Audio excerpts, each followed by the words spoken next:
Boom! Greetings from YouTubeville. Once again, Danny Savage, Draft Guru, coming at you with three more prospects for April 2025 NFL Draft. After these three, we are at 460 prospects since May the 1st. 460 on the way to 800. Look around. Look around. Off week. Still the best beard on YouTube. Look around to all your favorite content creators. See if they're at 460 already. Like I said, we'll be at 800 by April, maybe the first week of April, we'll be at 800. All right. Next three kids I'm giving you is all out of the MAC. Yo, there's a good game tonight, Ohio versus Toledo. It's a really good game. And, it's a Wednesday night. What are you guys doing? Watch the game. You'd be surprised how much talent comes from the MAC. Like I said, all these kids are original Power 5 players. And for one reason or another, it didn't work out at their college. And they go down to the MAC, dominate, and boom, then they get drafted.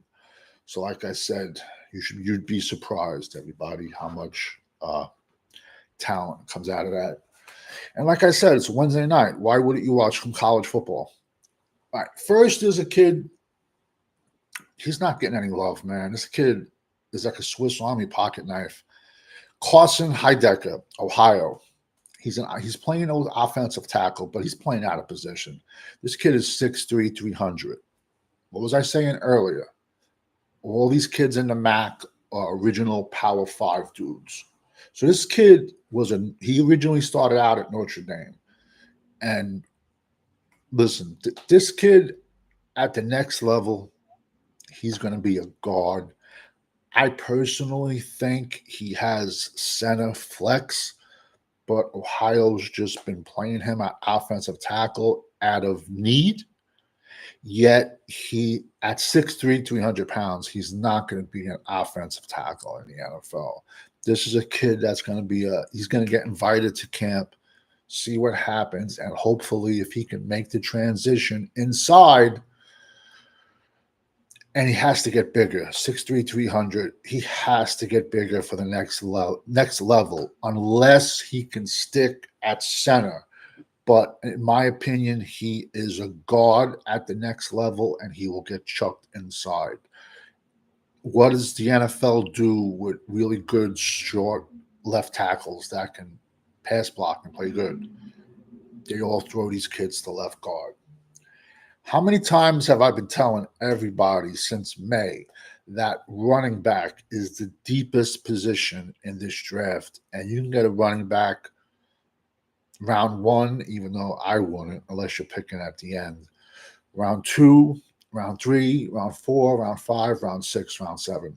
Listen, this year you can even get running backs undrafted free agents. I mean, for all the idiots who want Alshon Gentry, haven't the Chiefs won 3 Super Bowls in the last couple of years with a round 7 back?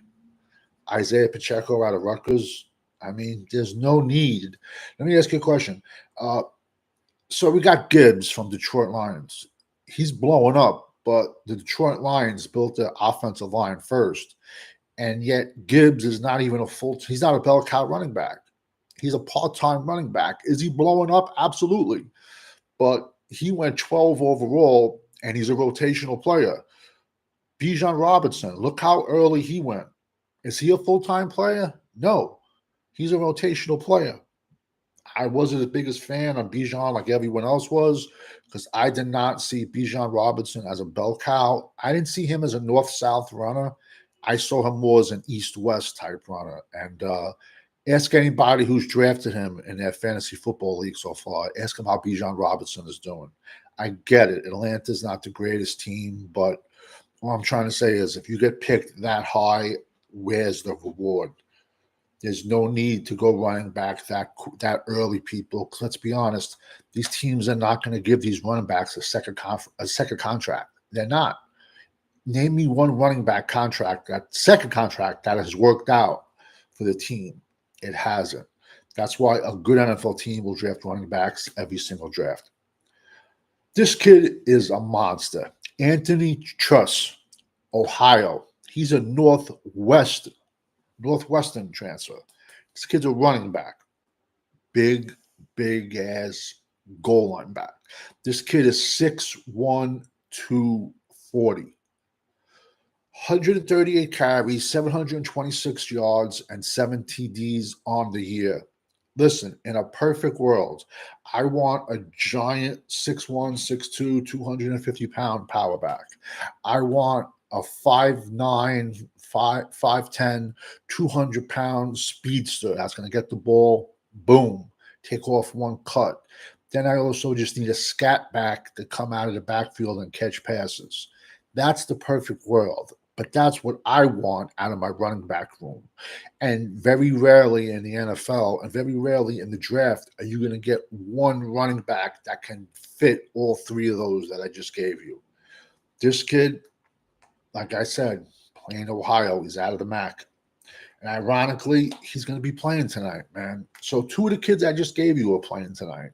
You can check them out tonight. Last kid. Offensive tackle. He has nice size. Blake Bustard, Easton, Michigan, 6'7", 310. He's a Wayne State transfer. He has 6'7", 310. So this kid has nice size. He has long arms. He dominates at his position. He plays every play like it's the last play. It doesn't matter what the score is. This kid plays every play like it's the Super Bowl. And he has a non-stop motor, this kid. Now, do I see him getting drafted? I'm going to be honest with you. It's not like last year, this past April. When I say last year, I mean this past April. You're not going to see 6-7 offensive tackles drafted. It's a weak, in my opinion, so far, it's a weak class for offensive tackles. Like last year, you saw what? Like 2 centers going round 1? This year, I don't see a center being drafted until like round 3. Granted, it's super early. I just don't see it. I don't see, like last year, we had monster guards, and you didn't see guards really coming off the board until round 3. This year, I don't see the value. You have some decent offensive tackles, but the closer you go inside, guard and center, it's like falls off a cliff, man. Don't expect the depth that you had at this past 2024 April's draft next year. Do not expect that. No way. It was a crazy deep offensive line class this past April. You're not going to see that. I like a few offensive tackles, but after that, it falls off the board. But this kid, Blake, he's someone that's most likely going to be a day 4 guy. He's going to be an undrafted free agent. He'll get an invite to camp. If he could put on some more size, he'll wind up on someone's practice squad, or you'll see him like the XFL, whatever, USFL, lingerie league, whatever it is, man. So we're at 460 prospects already since May the 1st. And like I said, 2 of the kids I just gave you are playing tonight because Ohio is playing Toledo tonight around 7:30. Supposed to be nasty conditions in the rain, so expect a running game a lot tonight. But these 2 kids, you can watch them later on tonight because we all know when you're rocking with the GWO, it's for life. I'm going to be dropping probably... We're at 460. I'm probably going to be dropping 3 more prospects. Then another. I got 2 more videos coming. Also, for the Cowboy fans, you got either Wednesday nights or Thursday nights. You got the Frisco Report with Joe Rod and Mike. You also have Cowboys Corner that's on every Saturday night, talking crazy. You got 5th Quarter Cowboys. You got Cowboys Champs, man. You got Cowboys Fiend, OG himself. You got 1980s Cowboy. Yo, all channels you got to sub and subscribe to. You also got Hollywood's up-and-coming actor, Ishan, at Paladonian Films Productions on YouTube and .com, bro. Like I said, everyone I rock with, they tell you like it is. Nobody has an agenda. So I'm gonna be coming out with 3 more prospects. Then I'm gonna do a comparison video. Then tomorrow I will be doing a 32 team NFL 2-round mock draft. Peace.